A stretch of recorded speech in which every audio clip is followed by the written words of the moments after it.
Okay, so our next panel is on genetics. We have Nate Savage and Dean from Marijuana SA and Nate from Freaks of Nature. Please come to the stage. Give them a round of applause, please.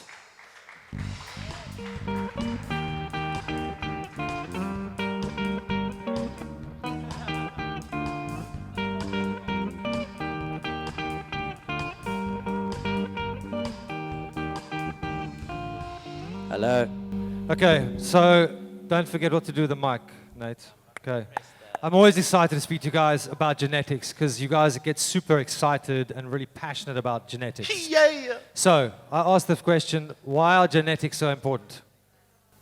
Me first. Why are genetics so important? Yeah.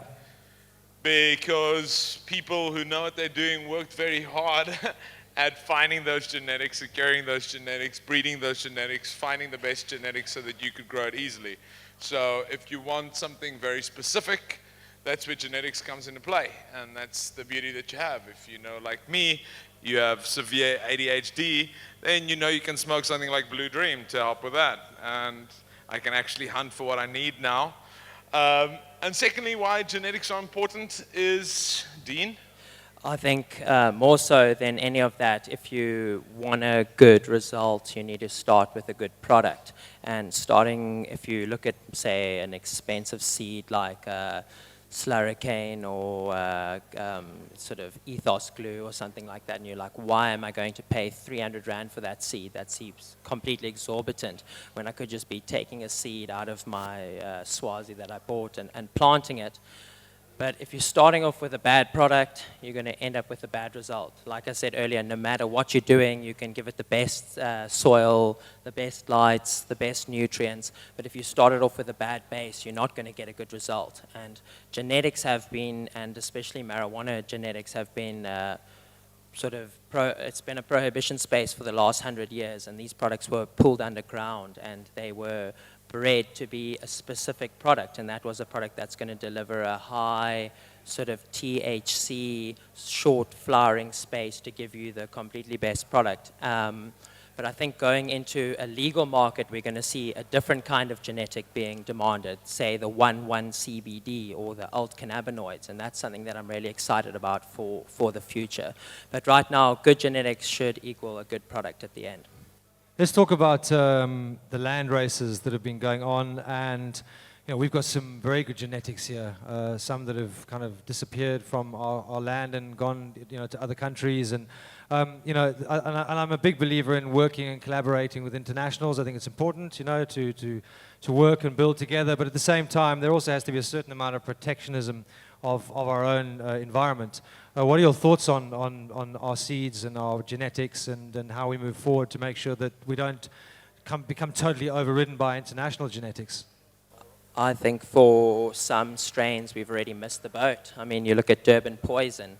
One of the most famous strains in the world is Girl Scout cookies. And Girl Scout cookies is a Hindu Kush crossed with a Durban Poison bred in America. So to an extent, I think we've missed out on a little bit, but I think there are still spaces and land races in South Africa that are still protected.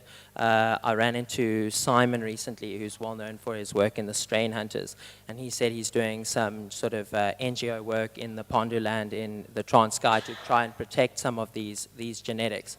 But like I said, I think we've missed the boat a little bit. There have already been some of our strains that have been leaked out, but I think it's up to us building this sort of want-to-be legal market to try and protect these local gems, which we do have, because there are the hidden cannabinoids in those strains, and that's something that the global market and us within South Africa need to cherish, because that's where I think our legal goldmine lies. Yeah, I mean, apart from sort of the economic benefits of making sure that we keep hold of those and keep them alive, you're right. I mean, they're unique. They're unique to South Africa and the environment, and so to lose those, it's like extinction to a degree because they get crossbred so that they disappear. So I think it's very important. What are your thoughts?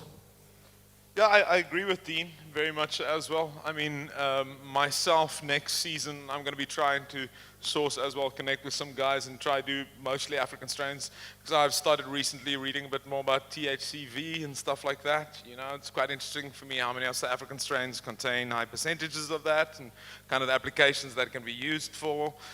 So I think it's interesting now as we start evolving and finding out more stuff about it, and just finding out how much South Africa, or more Africa in a bigger space actually, how much great stuff we actually have. If you look at Swazi, if you look at Durban Poison and what they can be used as, like Swazi as a basis for a sativa is an amazing sativa in its own right, you know, and Durban Poison again, you know, so you just have these, like he says, these amazing gems that I think it's going to be interesting to see how we start to go back into this and find these things, and as legislation opens up more and we can more start to actually freely delve into this, connect with people more that maybe have connection to these things still somewhere, and yeah, then start to get it.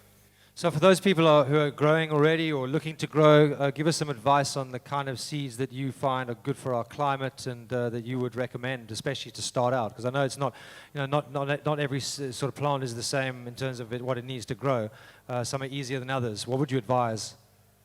I'll take the outdoor side of this. I'll give Nate the indoor. I think if you want to grow something outdoor in South Africa, basically everything is going to do well. If you want to grow a European strain, that first sort of 2 weeks is going to be of vital importance. It's a strain that's probably been bred in a greenhouse or bred in a colder climate than ours, so a high humidity environment is good. A nice cheap way to keep a high humidity environment is to like cut a 2-liter Coke bottle, to stick it over where you've popped your seed, and just to keep it there for about 2 weeks.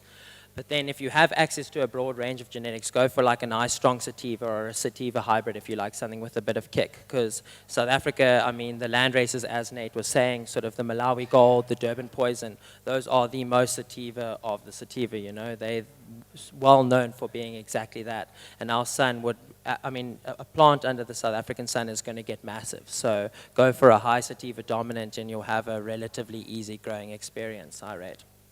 And indoor?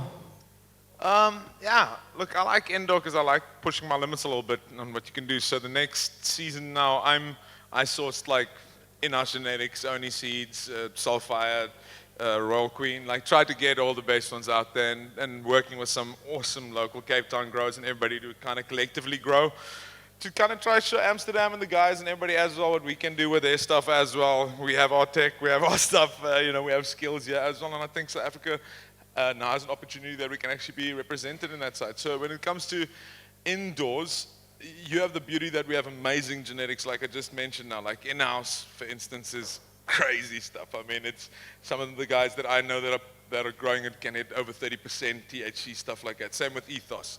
Same like some of these things. There's really great stuff available now. It's a little bit more advanced, you know, for some of the more, but again, you can work like I do, collaborate with other guys who've done it for like 15 years or so more maybe, and they help you.